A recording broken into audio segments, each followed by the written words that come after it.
Expo Cobre 2024, Provejec, Southern Perú, Casal Ingenieros, Clínica Cavani, Media Impact, Viceversa Consulting.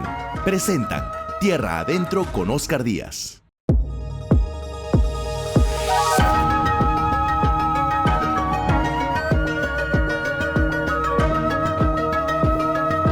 Señoras y señores, muy buenas noches y bienvenidos a una nueva edición de su programa dominical Tierra Adentro, el primer programa económico empresarial de la televisión peruana en doble horario estelar, como siempre a las 7 y a las 9 de la noche a la hora que usted prefiera. Pero si por A o B no tiene tiempo de vernos en directo, no se preocupe, ingresa a nuestro canal de YouTube Tierra Adentro Perú y lo puede ver los 127 programas, incluyendo este que estamos emitiendo al aire en estos casi 3 años en ATV+, y pueden verlo completo o en partes. Suscríbanse, es gratuito, marquen la campanita porque así les llega inmediatamente, automáticamente los videos que vamos subiendo, además con noticias de interés para ustedes. Dicho esto, quiero recomendarles, abriendo este programa, el evento minero más importante del año. Se llama Expo Cobre 2024. Hay empresas, para que ustedes tengan una idea de la dimensión y la importancia de este evento, que van a estar presentes empresas del calibre de Southern Perú, Cerro Verde, MMG Las Bambas, Minera Antapacay, First Quantum, Anglo American, OCP Cobriza, Buenaventura, Minera Volcan, Colquisiri, Engie, Southern Peaks Mining, Calpa, Safranal, entre muchas otras empresas que van a participar de distintas maneras en este evento, que es sin duda el más importante del año. Por lo tanto, Tierra Adentro recomienda que usted de una vez se inscriba, separe sus entradas o sus stands, todavía está a tiempo, en Expo Cobre 2024.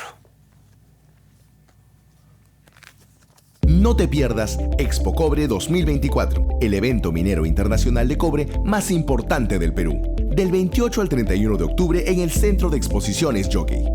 Conecta con líderes del sector, exhibe tus productos y servicios y descubre nuevas oportunidades de negocio. Expo Cobre 2024 es también rueda de negocios, conferencias magistrales, reuniones técnicas y espacios de networking. Además, asiste a la primera entrega del Premio Internacional a la Innovación Tecnológica en Cobre, Óscar González Rocha.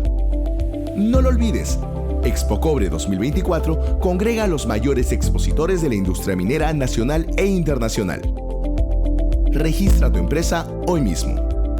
Organizan Intermed y Viceversa Consulting.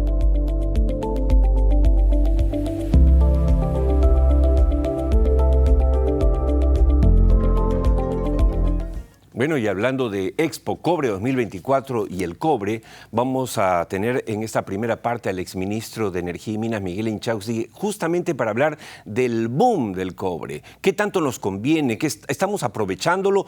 ¿Podemos desperdiciar esta oportunidad? De eso y más hablaremos enseguida. Esta es la entrevista de portada que llega, como siempre, gracias a Provejec. Provejec, grupos electrógenos, tableros de transferencia automática y sincronismo. Provejec, soluciones de energía para todo tipo de empresas. Provejec, distribuidores exclusivos de la marca Deep Sea Electronics. Provejec, energía para las empresas del Perú.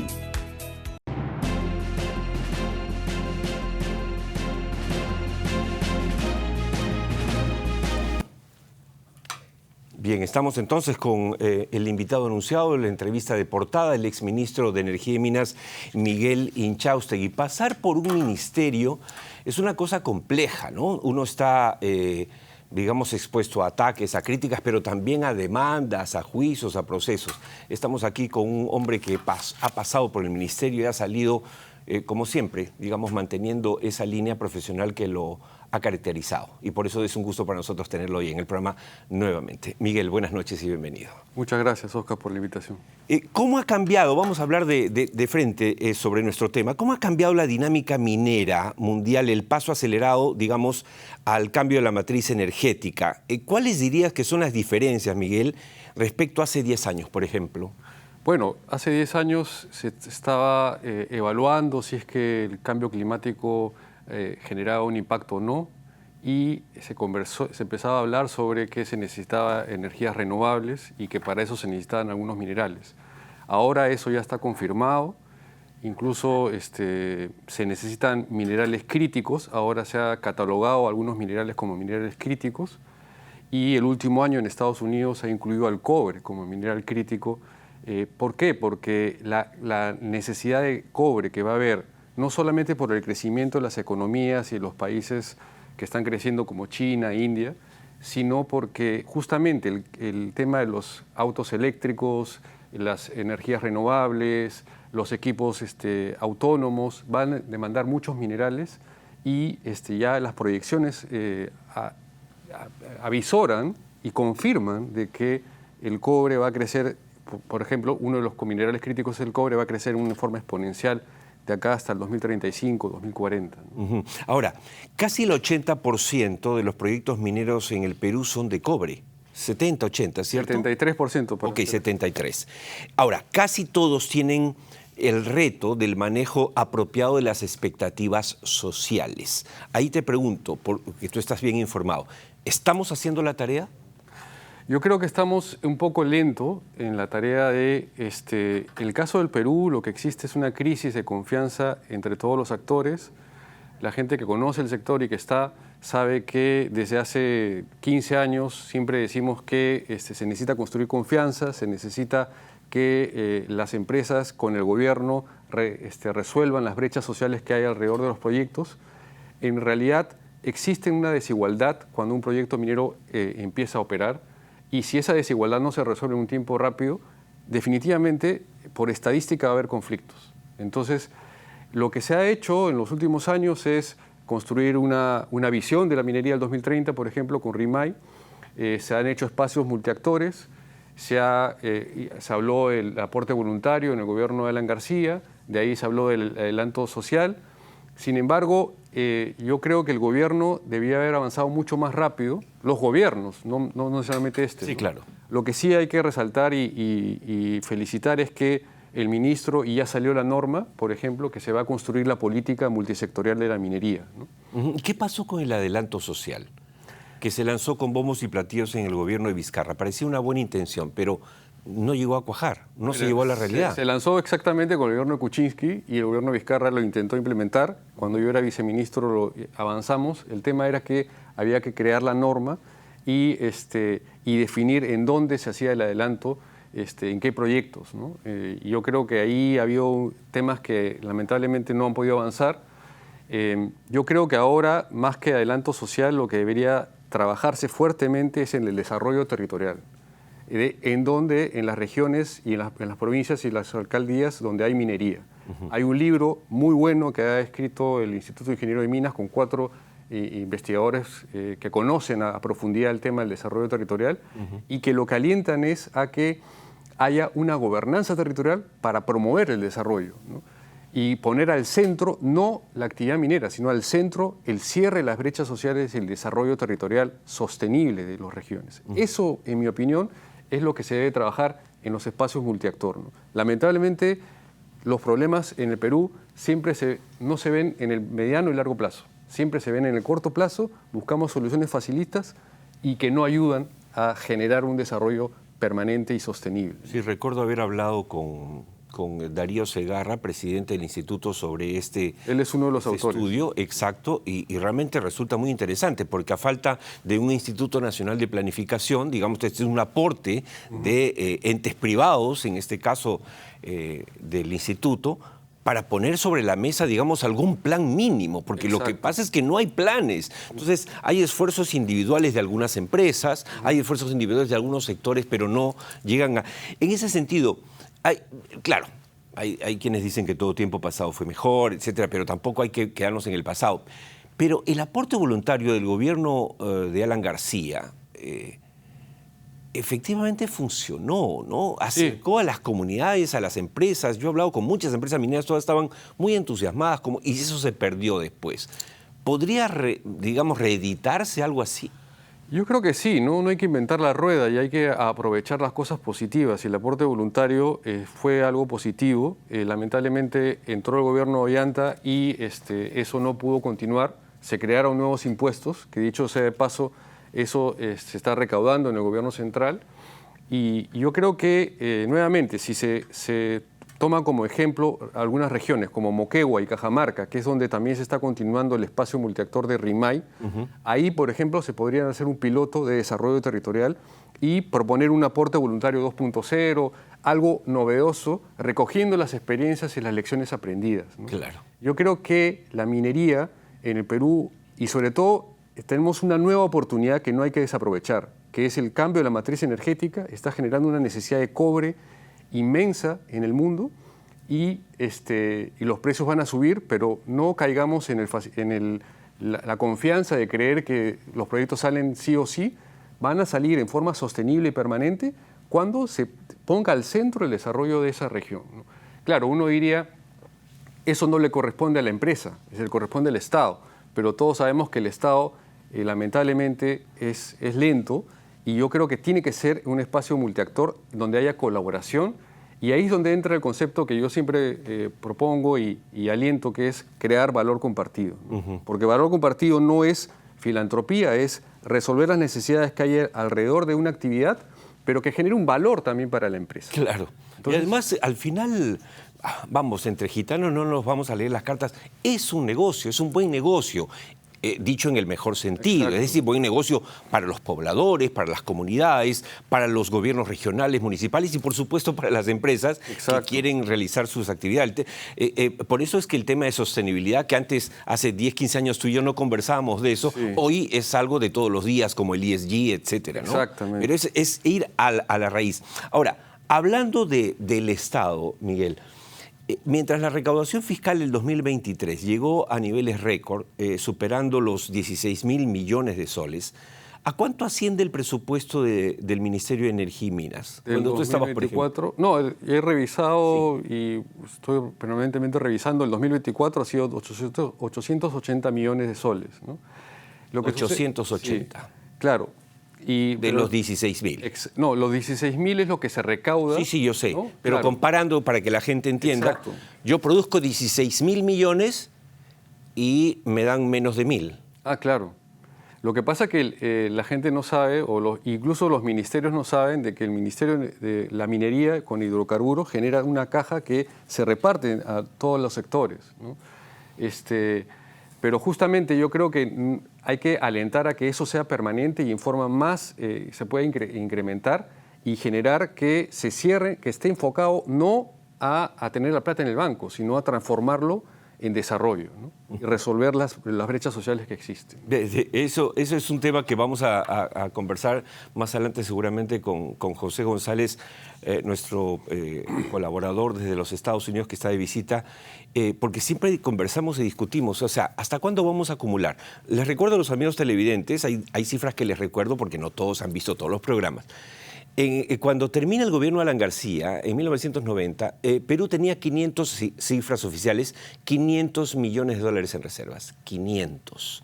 ¿Saben hoy cuánto tiene? 75.500. 75.500 versus 500. O sea, es otro país. Sí. Pero la gran pregunta es, ¿seguimos guardando las joyas? ¿Para qué sirven las joyas? ¿Seguimos acumulando propiedades? ¿Para qué sirven las propiedades? Si no es para apalancar dinero y llevar el desarrollo. Es una gran pregunta que hay que tratar de resolver.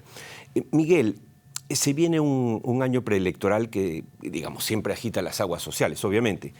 ¿Qué es lo que deben hacer, en este caso, los empresarios mineros para prevenir o evitar conflictos sociales a tu modo de ver? Bueno, yo creo que la mejor receta es promover la confianza, la colaboración entre los actores. Yo creo que el Perú tiene ejemplos muy buenos de empresas que han apostado por eso y que la idea no es reemplazar al Estado, sino traer al Estado para, con el Estado, resolver las brechas sociales, ¿no? Tenemos el tema de obras por impuestos, tenemos el tema que podría ser un aporte voluntario, como estamos viendo, 2.0. Yo creo que frente a un ambiente electoral que se va a venir y lo que va a suceder es que van a levantarse los temas que siempre se levantan en contra de la actividad minera, lo que hay que hacer es trabajar iniciativas que ayuden a ese cierre de brechas sociales. Por ejemplo, yo siempre comento de que habría que dar asistencia técnica a las regiones para que usen correctamente los fondos que se recaudan para hacer proyectos que cierren las brechas sociales. Agua, saneamiento, carreteras. Eso podría hacerse si es que cada región, cada municipalidad tuviera una asistencia técnica, y eso lo puede hacer la empresa a través de una iniciativa de valor compartido o a través de obras por impuestos. Hay empresas que lo están haciendo, ¿no? Y tenemos el caso de Quellaveco con Anglo American y Mitsubishi, que son los accionistas de Quellaveco, que están haciendo iniciativas de generar espacios multiactor para definir los temas para cerrar en temas de agua, agricultura y temas de internet. Tenemos en Cajamarca Yanacocha, que está haciendo iniciativas de temas de agua para la ciudad, ¿no? Hay un lema que me parece muy correcto, que es el agua nos une, por ejemplo, y yo creo que eso es lo que hay que alentar. O sea, hay que, en mi opinión, mi sugerencia es ser proactivos, no esperar a que el gobierno se encamine, sino jalar al gobierno, ¿no? Todos sabemos, por ejemplo, que ahora el gobierno ha anunciado esta política del sector minero. El Perú es un país minero por años. En la época antes de los incas había minería, pero no tenemos una política, ¿no? Y es porque siempre se ha considerado a la minería como el patito feo. ¿Por qué no levantarlo y promoverlo como lo que es una actividad que ayuda a su entorno? Y para eso creo que todos, el gobierno y hay que saludar que está haciendo la política, pero las empresas tienen que inmediatamente proponer un espacio multiactor, por ejemplo, para definir bien esa política, entre todos. Claro. Es fácil hacerla entre las empresas y el ministerio. Hay que invitar a las ONGs ambientalistas. Y eso fue lo que pasó con la visión y con lo que se construyó en Rimay, ¿no? En un espacio multiactor que al comienzo todo el mundo pensó que no iba a concretarse nada, se concretó. ¿Por qué? Porque nos escuchamos entre todos y definimos el mejor camino para hacer una minería sostenible y positiva para el país. Ahora, si somos justos, no hay duda de que la minería de hoy es mucho más proactiva, mucho más, digamos, permeable, mucho más conectada con las comunidades y con el mundo, pero efectivamente podemos dar algunos saltos más, ¿no es cierto? Para beneficio del sector, para beneficio del crecimiento, porque si nos ponemos a llorar y esperar de que el Estado cambie, eso va a tomar su tiempo, ¿no? Por ejemplo, ahora tenemos unas elecciones, 30 en teoría candidatos, ¿no? 30 candidatos que se van a sacar el alma, ninguno de ellos va a defender al sector minero, ¿no es cierto? No. Y entonces, ¿qué hacemos mientras tanto? En ese contexto, realizar eventos es un aporte del sector minero, y en este caso ya hablo de Expo Cobre 2024, siendo Perú la estrella mundial del cobre, porque ya sabemos que Chile, si bien es el primer productor, básicamente el 60% es público, ¿no es cierto?, con Codelco. En el caso peruano es el 100%, y la otra opción es irse a República Democrática del Congo, que no lo aconsejo. Entonces, el evento Expo Cobre en el que vas a participar, hay además un consejo de exministros de Energía y Minas, vamos a ver la lámina donde estás participando. ¿Qué papel dirías tú que le toca jugar al Estado para lograr que el boom del cobre beneficie a las grandes mayorías del país? Como un adelanto de lo que será ese Consejo de Exministros de Energía y Minas. Sí, yo creo que lo que hay que hacer es mostrar la cartera que hay, que la están mostrando, y de ahí alentar a que vengan nuevos inversionistas a hacer que esa cartera se ejecute más rápido de proyectos, ¿no? Como tú lo dijiste, hay 73% de los 54.000 millones que tenemos en el país de proyectos, el 73%, más o menos 39.000 millones, son proyectos de cobre. Pero hay que avanzar en los proyectos, están en diferentes estadios. Y, por ejemplo, yo creo que ahí podríamos analizar la importancia del cobre que hay en el mundo y la importancia del cobre de Perú para el mundo, ¿no? O sea, el Perú tiene un cobre, en algunos momentos, en algunas partes, una ley muy buena. A diferencia de otros países, la ley de cobre de los proyectos es interesante. Así es. Los proyectos, las minas de cobre están en su primera etapa. Hay futuro por delante.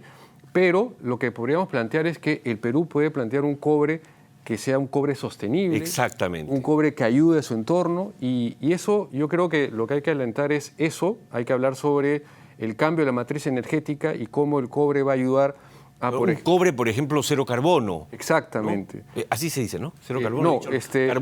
Carbono neutral. Carbono neutral, perdón. Sí. O sea, por ejemplo, podría ser un diferencial total de lo que es la oferta peruana del cobre. Exactamente. ¿No? Y hay países como Chile y Perú también que están evaluando su emisión de CO2, ¿no?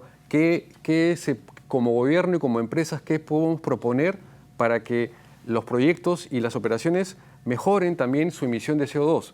Porque el cambio de la matriz energética no es un cheque en blanco, ¿no? No es que, porque en el mundo necesita cobre, voy a sacarlo como sea. No, cada vez es más estricto en sacarlo y hay que sacarlo bien y hay que hacer la emisión de CO2 lo más pronto posible, sobre todo en los proveedores, que es el estadio 3, ¿no? De acuerdo.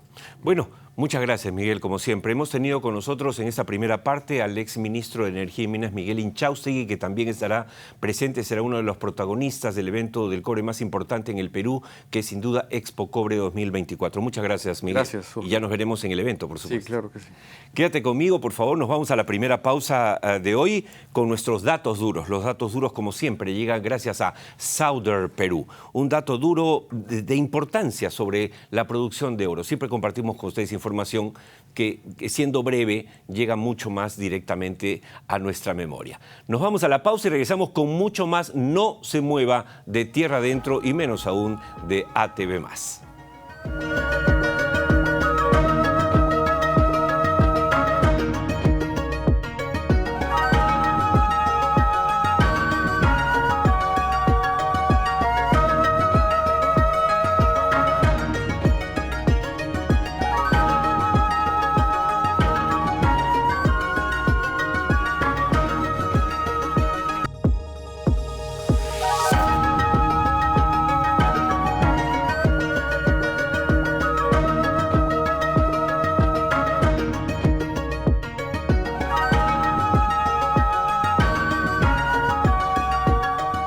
Toque su televisor, está en el lugar correcto, ATV+, 732 en Movistar, pero en realidad está en todos los canales de cable del Perú, porque ATV+ es el canal de noticias más visto a nivel nacional y con mayor alcance. Por eso estamos aquí en Tierra Adentro. Recuerde que esta y todas las ediciones del programa se realizan gracias a Expo Cobre 2024, que es el evento más importante del año en esta segunda parte del año. Aquí un mensaje sobre Expo Cobre. Ya está cerca Expo Cobre 2024. Conecta con líderes del sector, exhibe tus productos y servicios y descubre nuevas oportunidades de negocio. Expo Cobre 2024 es la oportunidad que estabas esperando para conectar con el sector industrial más exitoso del Perú. Registra tu empresa hoy. Organizan Intermet y Viceversa Consulting.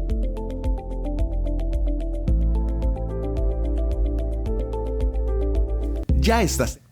Bueno, han pasado más de 24, 25 días y Petroperú, la primera empresa pública de nuestro país, no tiene directorio. Es decir, realmente es impresionante cómo se está jugando con el destino de una empresa tan importante para nuestro país.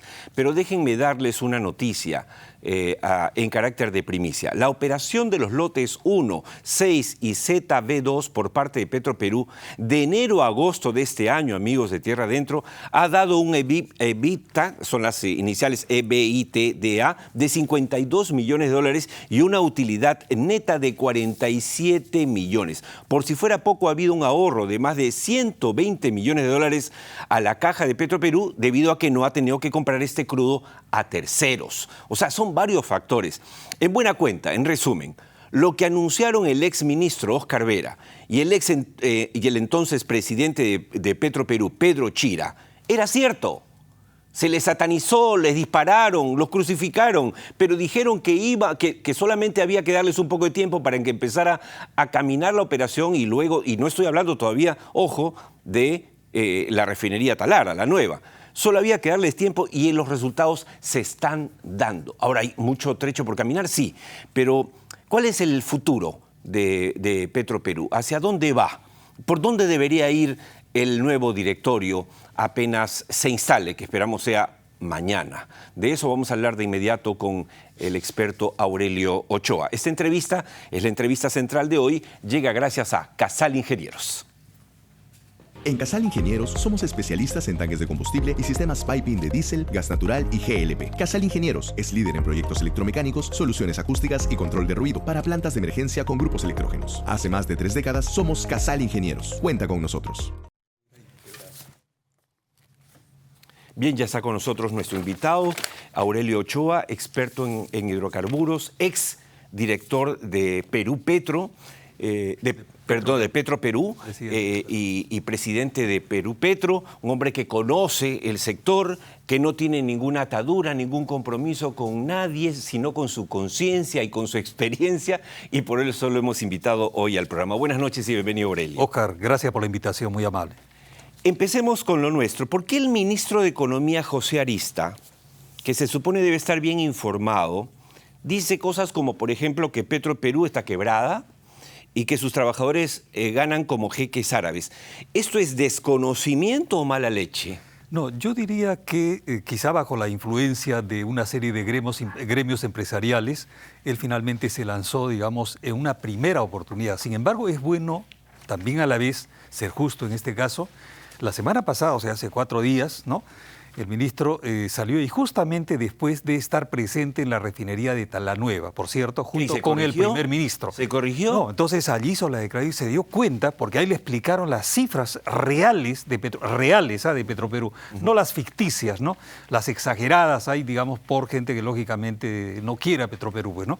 Entonces se corrigió, ¿no es cierto? Pero no digo que se había corregido, simplemente dijo, no, lo que he visto me ha impresionado y nos ha impresionado junto al primer ministro respecto a lo que es la nueva refinería de Talara y las cifras que precisamente alimentaron a ese pronunciamiento del ministro de Economía. Y él señaló muy claramente que ya en este momento estaban produciendo 75.000 barriles y que la tendencia era, ¿no es cierto?, antes de fin de año estar cerca de los 90.000 barriles diarios de petróleo, la nueva refinería. Recordemos que la refinería está programada para 95.000 barriles, ¿no?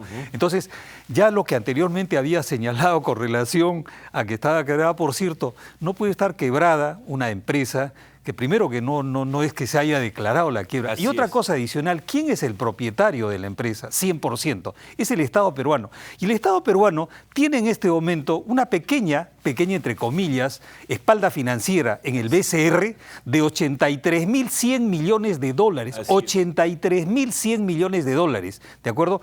Expresada precisamente en el último boletín del día 3 de octubre del BCR, ¿de acuerdo? Entonces, lógicamente, pues... Tiene el respaldo del mundo. Por favor, ¿no? O sea, bueno, y claro, pero algunos dicen no, pero tampoco hay que regalarle pues a la empresa. Y repiten también eso de que el país mantiene a Petro Perú cuando Petro Perú es el que genera sus ingresos. Efectivamente. Y la refinería está para eso. ¿Es un buen negocio, Aurelio Ochoa? ¿Es un buen negocio la refinería o es un mal negocio del Perú? Va a ser un buen negocio. En este momento ha tenido problemas, como sabemos, en marzo, ¿no?, cuando esta unidad de Flexicoking pues había malogrado por efectos del corte eléctrico, ¿no? Entonces, pero ya está funcionando a partir de agosto, está funcionando a plena capacidad. Entonces, ¿qué pasa? Precisamente esa unidad es la más rentable y eso es lo que va a permitir precisamente, ¿qué cosa? La recuperación de Petroperú. Y cuando eso vio el ministro, ¿no?, Arista, justamente, entonces se dio cuenta que efectivamente lo que, digamos, se estaba anunciando no era pues cierto. Entonces, concretamente, Petroperú por supuesto que es viable y lo que es más, tú has señalado el EBITDA absolutamente solo con la cuestión de los lotes. Lotes únicamente. No entonces, estoy hablando todavía. Claro, el próximo domingo vamos a lanzar claro, unas cifras. Entonces, ¿qué pasa? Con relación a la refinería, el ministro justamente es un economista que conoce pues la especialidad. Entonces señaló que a finales de este año ya deberían estar en azul, en general la empresa, ¿no? Entonces, en azul. Estuvo en azul enero y febrero del año 2024. Eso es bueno también señalar. El año 2023 y 2022 es cierto que ha sido pues una catástrofe económica, financiera. Pero el año 2024, enero y febrero, ¿no es cierto?, también fueron en azul las cifras. Lamentablemente, en marzo de este año vino el problema de esta Flexicoking, ¿no? Entonces, claro, al pararse por varios meses, que había que es una maquinaria compleja de alta complejidad y más muy moderna, entonces, obviamente. Eso justamente ocasionó esta situación, pero felizmente ya está funcionando y eso pudo verificarlo el ministro de Economía. Bueno, entonces, por esa parte me parece que ya, digamos, está solucionado. Pero me parece que en este caso, felizmente, ¿no es cierto?, el caso del Estado, dueño de Petroperú, Petroperú, ¿no es cierto? Y por decisión política, lógicamente, del actual régimen, pues simplemente hubo el famoso decreto de urgencia que todos conocemos, ¿no? De salvataje de Petroperú, pero todos piensan que se le ha entregado dinero. Así es. Entonces, allí, por ejemplo, hay una confusión. No se le ha entregado dinero, por favor. O sea, ojo.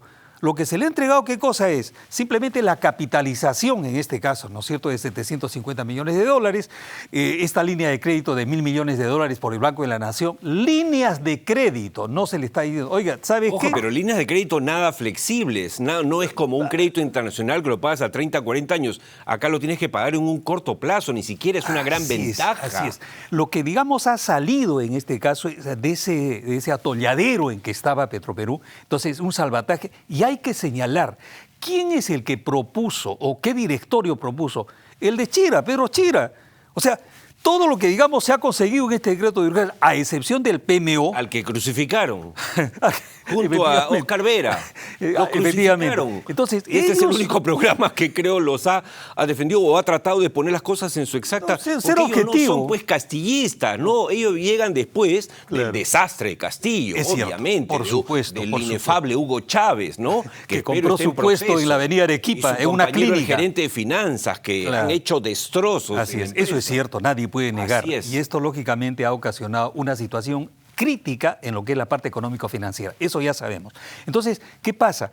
Ya felizmente ha habido este salvataje por parte del gobierno y es bueno destacar lo siguiente, Óscar, una cosa importante que poco se ha señalado. Fíjate, estuvo en 23%, ¿no es cierto?, la cuota de mercado. La cuota de mercado. Hace 25, estaba en 52, 53%. 53%. Entonces, ¿qué pasa? Bajó, lógicamente perdió mercado. Porque tuvo que salir del mercado. Y hay que explicarle a la gente, al salir del mercado para parar las máquinas de la refinería, obviamente sales del mercado. No es que lo pierdas, es que sales. Claro, sales del mercado y tienes que recuperar ahora que estás entrando nuevamente al mercado. ¿Y qué ha pasado?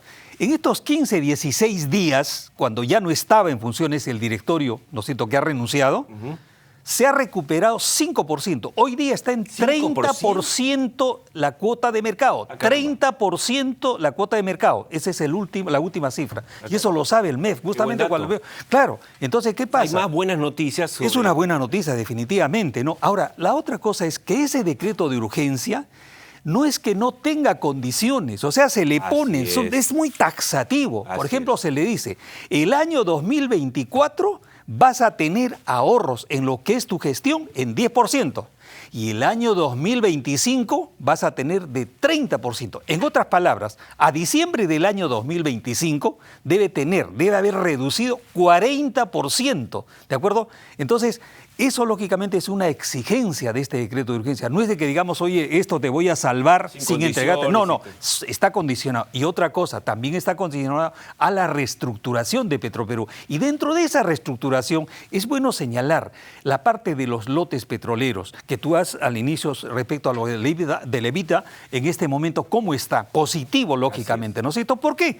Porque el costo de producción en Talara, y eso es bueno señalar, ¿qué cosa? Está entre 20 y 25 dólares el barril, incluidas las regalías.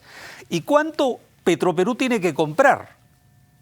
A 40, 40. No. Perdón, el precio internacional. $75. Claro, y 75. Que se va a 100, claro, a rato. Bueno, ahorita por lo menos está, pese a todos estos problemas, está 75, pero en cambio, 76. cuando tú refinas, el negocio es tuyo. Claro. Entonces, el negocio de los peruanos. Claro, entonces ese diferencial de alrededor de $50 va más hacia Petroperú. Claro. Ese es el tema. Claro. Y por ejemplo, el lote 1, esa es una cosa interesante para señalar, ¿no? Los otros son los 3 lotes que tiene, de los 3 ha mantenido la producción. Y en el lote 1 ha incrementado casi el 100%. Tenía una producción de 300 barriles y hoy día tiene de 500 barriles. O sea, eso es lo que ha hecho Petroperú. Y eso es lo que podría hacer y debería hacer con los lotes que están frente a la refinería. A comprar precisamente en este caso mejor dicho, que el costo de producción de ese barril de petróleo estaría alrededor de los 20, 25 dólares, ¿no es cierto?, en lugar de pagar los 75 dólares. Eso lógicamente va a fortalecer su economía. Exacto. Y ese es un tema pendiente, por ejemplo, en este caso, que un principio la Presidente había precisamente señalado que se le entregarían los lotes a Petroperú.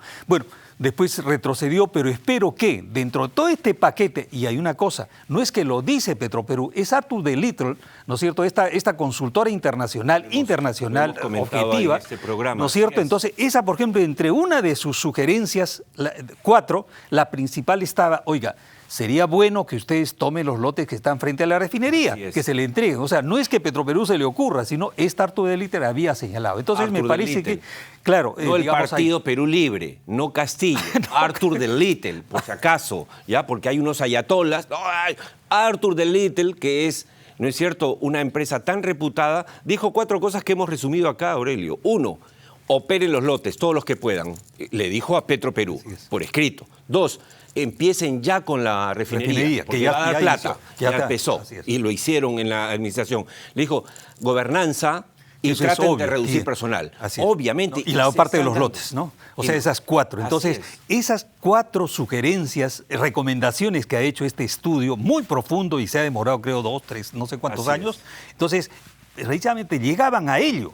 Entonces, lo que faltaría en este caso, ya está funcionando la refinería de Talara, se supone que va a haber, digamos, la aplicación de la gobernanza, ¿no? Entonces, lo que faltaría es el tema de los lotes petroleros. Eso permitiría una más rápida recuperación económico-financiera de Petroperú.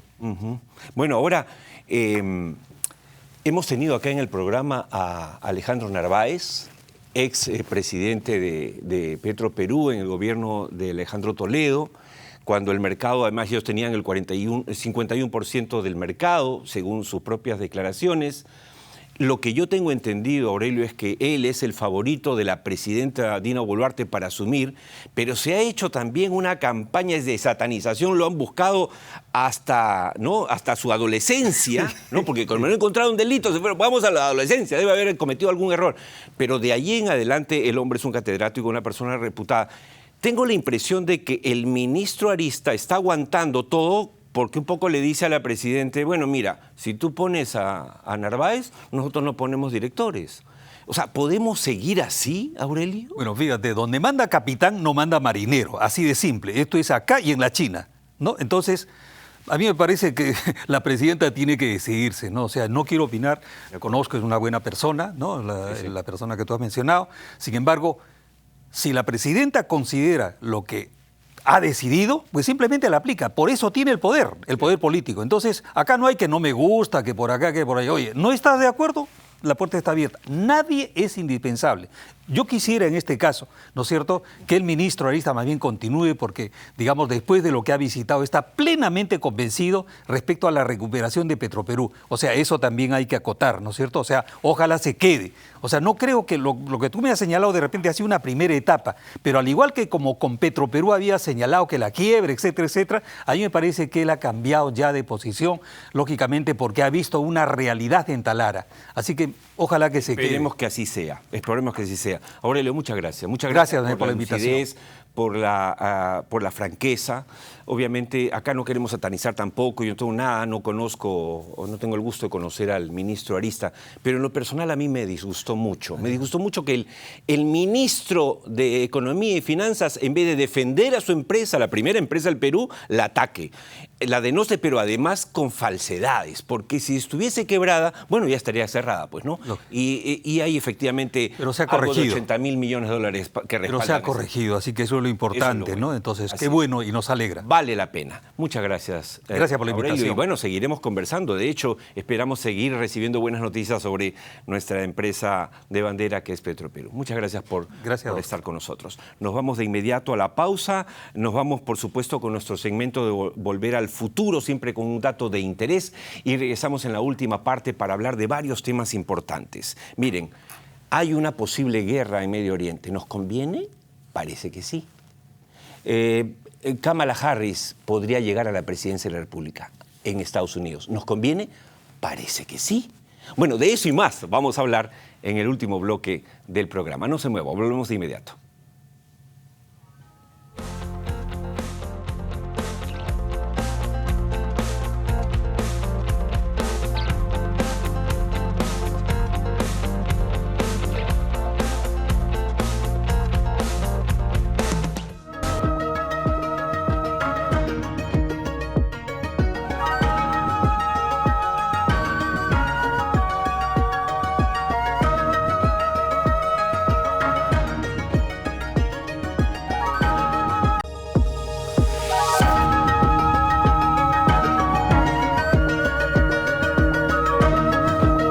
Ingresamos de inmediato al tercer y último bloque de hoy de nuestro programa, el primer domingo de octubre. ¿Cómo pasa el año volando?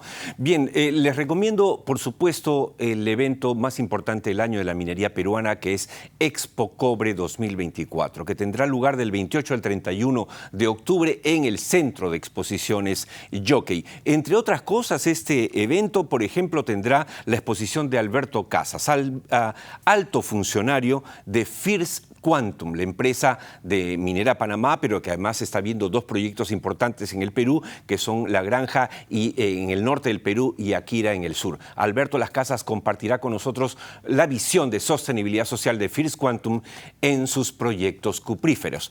Es uno de los más destacados expositores que tendremos en este evento tan importante. Por eso les recomiendo, por supuesto, Expo Cobre 2024. Ya está cerca Expo Cobre 2024. Conecta con líderes del sector, exhibe tus productos y servicios y descubre nuevas oportunidades de negocio. Expo Cobre 2024 es la oportunidad que estabas esperando para conectar con el sector industrial más exitoso del Perú. Registra tu empresa hoy. Organizan Intermed y Viceversa Consulting.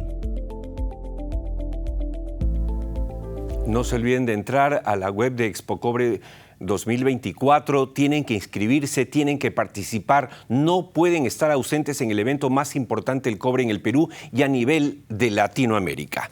Otro evento que se viene y en el cual vamos a estar presentes es el Foro Nacional de Reactivación Petrolera en la región Ucayali. Esto será el viernes 18, como vemos en el slide, el viernes 18 de octubre en el Hotel Costa del Sol en la Bella Pucallpa.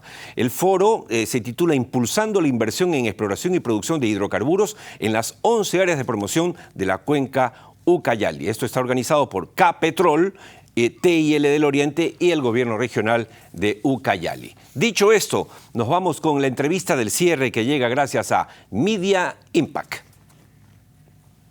La comunicación efectiva es clave para transformar la cultura en tu empresa. Somos tus aliados para lograr un diagnóstico especializado, estrategias digitales y procesos ágiles que potencian tu comunicación. Media Impact.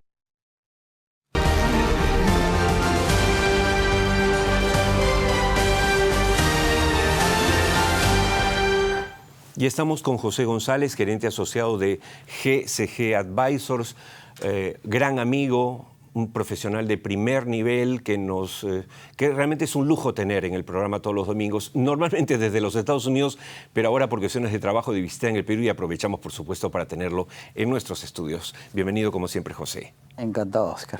BHP acaba de publicar un amplio informe sobre las perspectivas del cobre a nivel mundial, es lo que tengo entendido.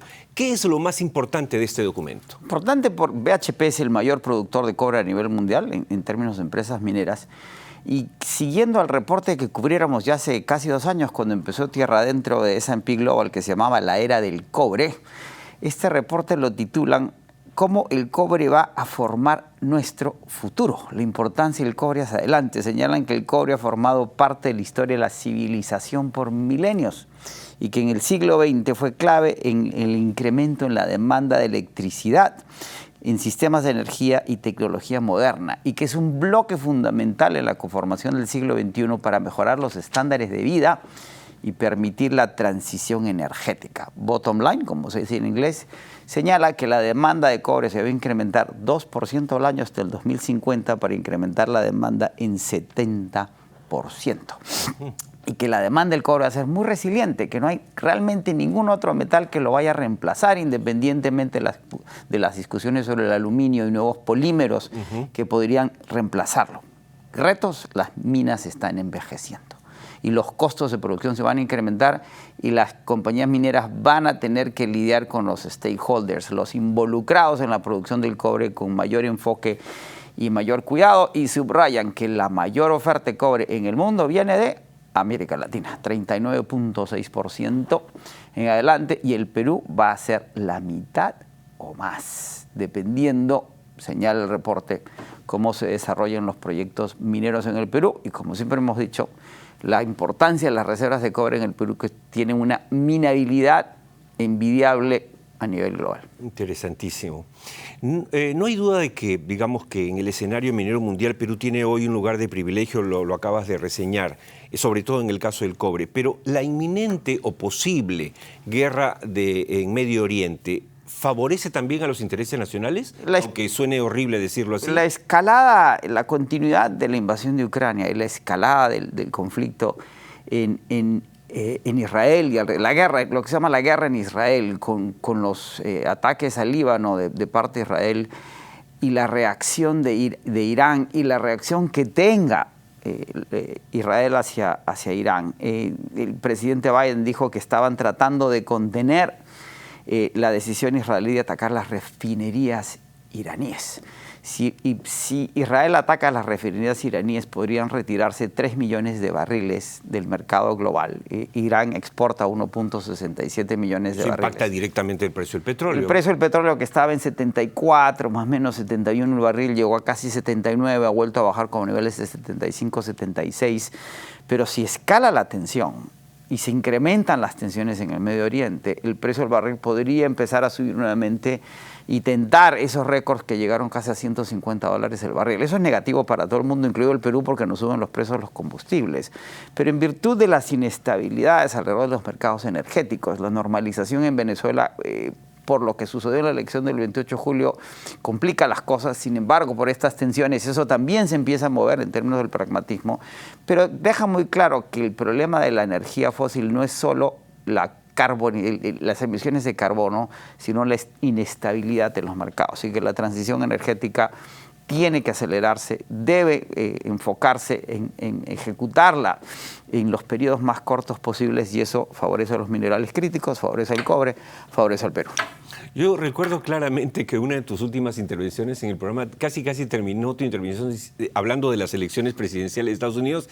Decía, bueno, señores mineros, lo más probable es que si ustedes quieren desarrollar la minería, deben esperar que la que gane sea Kamala Harris. ¿Sigues pensando eso y sigue la posibilidad de que ella llegue a la Casa Blanca? Sin duda, porque recordemos lo que hemos señalado, las políticas de transición energética, descarbonización, calentamiento global, electromovilidad, infraestructura para que tal cosa suceda en los Estados Unidos sigue estando de mano del Partido Demócrata y Kamala Harris, mientras que la propuesta del Partido Republicano y Donald Trump es incrementar la producción de petróleo en los Estados Unidos, y se cuestiona que eso puede hacer.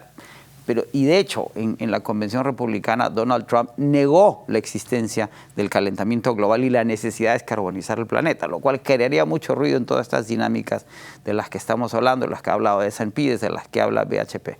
¿Cómo va la elección? Kamala Harris Biden tenía una desventaja de 6 puntos contra Trump, ella tiene una ventaja de 4 puntos contra Trump, pero sigue siendo técnicamente un empate de acuerdo a las encuestas.